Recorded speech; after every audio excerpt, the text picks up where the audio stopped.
اور قبلہ دور ایسا چل رہا ہے،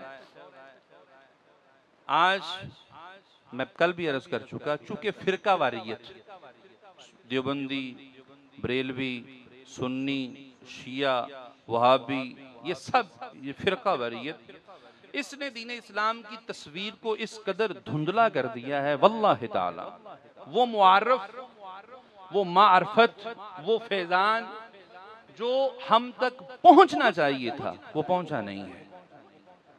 صاحب علم اس بات کی گواہی دیں گے، حضور سیدی جو معارف ہم تک پہنچنے چاہیے تھے وہ نہیں پہنچے، فرقہ واریت کی نظر ہو گئے۔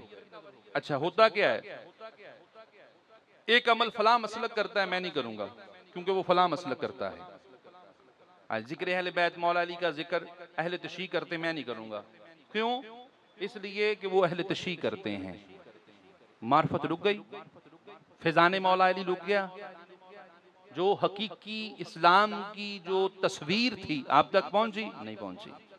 اگر یہ فرقہ واریت اس کو ہم ایک طرف رکھ کر پھر اسلام کی پیروی کرنا چاہیں، واللہ تعالی اسلام کے وہ معارف، اسلام کی وہ حقیقت، اسلام کی وہ معرفت، اسلام کی وہ تصویر ہم کو عطا ہو جو آج نہیں ہے۔ ہوتا کیا ہے؟ میں نے اپنے دروازے پہ لکھا میں نوکر غازی دا، میں نے اپنے دروازے پہ لکھا میں نوکر مولا علی دا، سامنے دروازے پہ لکھا گیا میں نوکر صحابہ دا۔ جی ہوتا ہے قبلہ۔ اچھا میں نے لکھا نوکر صحابہ دا، سامنے والے نے لکھ دیا میں نوکر غازی دا، میں نوکر مولا علی دا، میں نوکر حسن دا، میں نوکر حسین دا، یعنی کہ ہم مقابلہ کن کا کن سے کروا رہے ہیں؟ جی مقابلہ کن کا کن سے کروا رہے ہیں؟ میں عرض کرتا ہوں، حضور سیدی شاہ صاحب تشریف فرمائے، میں بھی ہوں، مجھ سے پہلے کوئی بندہ شاہ جی کے مقابلے میں مجھے لے آئے یا میرے مقابلے میں شاہ جی کو لے آئیں، لیکن جیسے ہی شاہ جی تشریف لے کے آئیں، اب مجھے وہ کہتا رہے میں جی شاہ صاحب کو، شاہ صاحب حضور سیدی صفدر شاہ جی کے ساتھ مقابلہ کریں گے، ایسے ہوگا ایسے ہوگا ایسے ہوگا ایسے ہوگا، اور مجھے ایک میدان میں بہت بڑا چڑھا کے بہت بڑا پہلوان اور بہت بڑا سکالر مجھے بنا کر کھڑا کر دے کہ ابھی شاہ جی صفدر شاہ جی آئیں گے اور اویس شاہ جی کی کشتی ہوگی، اویس شاہ جی کا مقابلہ ہوگا، علمی گفتگو ہوگی، یہ ہوگا وہ ہوگا، وہ مجھے اب ابھار رہے ہیں، مجھے اس کے متعلق تیار کر رہے ہیں۔ لیکن جیسے ہی شاہ جی یہاں پر حال میں تشریف فرما ہوئے، میں اپنی مسند سے اٹھا، جھک کے بوسہ لے کر حضور کو کہا حضور میری مسند پہ تشریف لے آئیے، وہ جو مجھے کب سے تیار کر رہا تھا شاہ جی نے آنا ہے، شاہ جی نے آنا ہے، اویس شاہ جی نے مقابلہ کرنا ہے، ایک دم سے جب دیکھے گا تو ہوا نکل جائے گی، قسم باخدا حشر کے میدان میں ہونا یہی ہے جو مقابلے میں لے کے آ رہے ہیں، تیار کر رہے ہیں، میں نوکر صحابہ دا، میں نوکر صحابہ دا۔ کل قیامت کے دن جب سارے صحابی علی کے علم کے نیچے آئیں گے۔ اچھا قبلہ میں عرض کرتا ہوں شاہ جی حضور پیر صاحب میں جو عرض کرنے لگا ہوں، اچھا میں نوکر مولا علی دا، میں نوکر حسن بادشاہ دا، میں نوکر حسین بادشاہ دا۔ اچھا وہ جو میرے بھائی تھے اس نے لکھ دیا میں نوکر صحابہ دا۔ اب کیا ہوا؟ مقابلہ شروع، اپنی طرف سے مقابلہ شروع۔ ایک لمحے کے لیے یہ لکھنا غلط نہیں ہے حضور شاہ جی، قطعاً غلط نہیں۔ حضور کے در کا ادنا صحابی ہر سنی کے سر کا تاج ہے۔ حضور ہو صحابی، قبلہ یہ بھی لازم ہے نا، قبلہ لازم یہ بھی نا، ہو صحابی جس جگہ پر صحابی کے قدم آئے، آج بھی اویس علی شاہ کا وہاں پر امامہ آتا ہے۔ اچھا حضور ہوتا کیا ہے؟ میں نوکر صحابہ دا، عرض یہ ہے کہ یہ جملہ لکھنے سے پہلے ایک مرتبہ صحابہ سے تو پوچھ لے کہ وہ کس کے نوکر ہیں، قبلہ ان سے تو پوچھو نا وہ کس کے نوکر ہیں۔ آئیے میں بتاتا ہوں، میں جس ہستی کا میں بڑا قبلہ میں فالور ہوں ان کا، حضرت عمر رضی اللہ تعالیٰ عنہ کی ذات اقدس ہیں۔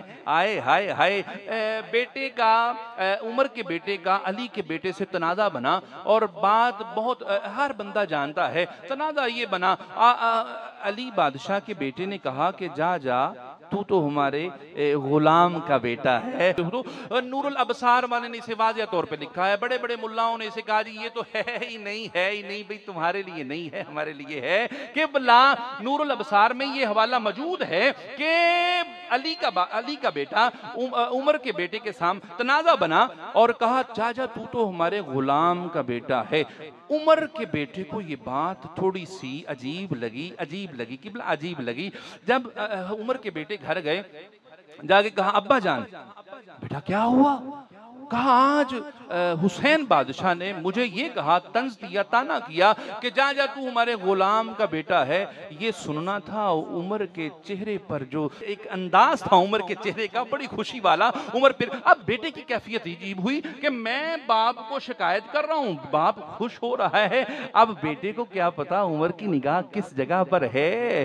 بیٹا اس دنیا کی باتیں کر رہا ہے، عمر ادھر سے قبر سے حشر سے صراط اور صراط سے جنت میں پہنچ گیا ہے۔ حضرت عمر اٹھے، ایک تختی لی، ایک قلم لی، تختی قلم لے کے حضرت حسین بادشاہ علیہ السلام کی بارگاہ میں پہنچے۔ قبلہ روایت ہے، میں نہیں کہتا، حضرت امام علی مقام علیہ السلام کی بارگاہ میں دروازے پہ دستک دی، مولا کائنات باہر تشریف لے کے آئے۔ میں اکثر عرض کرتا ہوتا ہوں جب کبھی ہمارے علاقے میں کسی ایم این اے یا ایم پی اے کا بیٹا ہم سے لڑ پڑے تو جب وہ ایم این اے، چیئرمین، کونسلر ہمارے دروازے پہ آتا ہے تو ہماری کوشش ہوتی میں نہ نکلوں، نہیں تو ابا جی نے جوتے مارنے ہیں، لیکن یہاں علی کا بیٹا ہے۔ دروازے پہ دستک ہوئی، علی کے بیٹے باہر آئے، دیکھا امیر المومنین ہیں، ذرا بھی نہیں گھبرایا، علی کا بیٹا باہر نکلا۔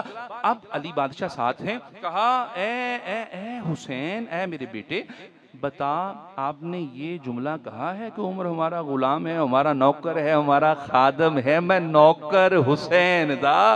اب پوچھا حسین بادشاہ سے خلیفہ وقت نے، اے حسین بتائیے کیا آپ نے یہ جملہ کہا ہے؟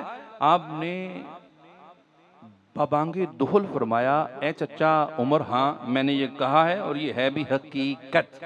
ہاں صاحب نور الابصار قبلہ ہے بھی حقیقت۔ اب عمر فاروق رضی اللہ تعالیٰ عنہ نے قلم نکال لی، کاپی نکال لی اور کہا کہ اے حسین یہاں پر لکھ دیجئے کہ میں آپ کا نوکر ہوں اور نیچے اپنے سگنیچر کر دیجئے۔ میں اب جو میں عرض کرنا چاہتا ہوں قبلہ، غور طلب بات یہ ہے، میرا عقیدہ ہے کہ عمر فاروق رضی اللہ تعالیٰ عنہ کو ایک مرتبہ نہیں، میرے مصطفیٰ نے عشرہ مبشرہ میں عمر فاروق ہیں، اس کے باوجود بھی عمر اپنا سرٹیفکیٹ لکھوا رہا ہے۔ عمر سرٹیفکیٹ لکھوانے کے بعد حسین کے سگنیچر کروا رہا ہے اور بیٹے سے کہہ رہا ہے کہ اے عبداللہ سن، جب میں دنیا سے چلا جاؤں میرے کفن میں یہ رکا دے دینا، یہ سند دے دینا، یہ سرٹیفکیٹ دے دینا۔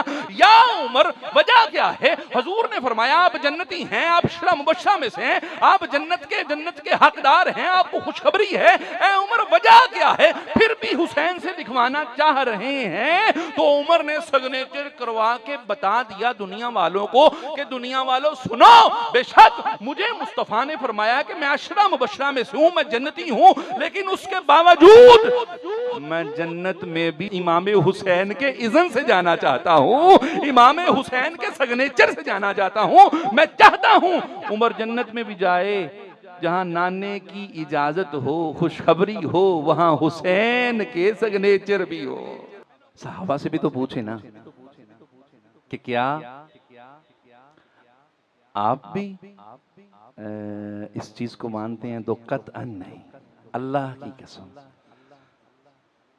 حضور کا ہر صحابی، حضرت ابو بکر صدیق رضی اللہ تعالیٰ عنہ فرمایا کرتے تھے کہ محبوب کی محبت کو اہل بیت کی محبت میں تلاش کرو، حضور کے قرب کو اہل بیت کے قرب میں تلاش کرو۔ اور جانتے تھے دوستان محترم،